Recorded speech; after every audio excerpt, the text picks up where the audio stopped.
Hi experience. ఇక చూడండి question ఎలా ఉంది అంటే ఇది 9 రూల్ క్వశ్చన్. క్వశ్చన్లో చూడండి ఏముంటుంది అంటే ఒక నెంబర్ మిస్ అవుతుంది. ఇక్కడ చూడండి ఏ నెంబర్ మిస్ అయింది అంటే 3 మిస్ అయింది. మిస్ అయిన నెంబర్ ఎంత 3. మనకేమి ఇచ్చాడు అంటే 3 × 9 3 9 ఎంత అంటే 27 అనే క్వశ్చన్ అంటే 9 రూల్ క్వశ్చన్.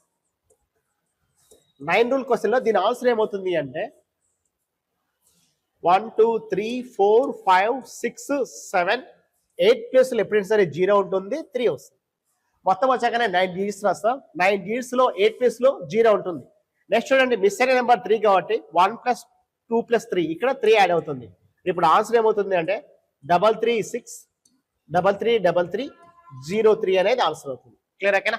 ఇక్కడ చూడండి ఈ క్వశ్చన్ తీసుకుందాం. చూడండి ఇక్కడ ఏ నెంబర్ మిస్ అయింది, 8 మిస్ అయింది. 8 9 ఎంత అంటే 72 ఇచ్చాడు. కాబట్టి మన ఆన్సర్ ఏమవుతుంది అంటే 1 2 3 4 5 6 7 8 ప్లేస్ లో 0 ఉంటుంది, తర్వాత 8 ఉంటుంది. ఎప్పుడైనా సరే కంపల్సరీగా 8 ప్లేస్ లో 0 ఉంటుంది. మిస్ అయిన నెంబర్ 8 కాబట్టి +8 యాడ్ చేస్తున్నా. అంటే ఆన్సర్ ఏమవుతుంది అంటే 888 అనేది ఆన్సర్ అవుతుంది. ఈ క్వశ్చన్ సాల్వ్ చేసి ఆన్సర్ కామెంట్ చేయండి.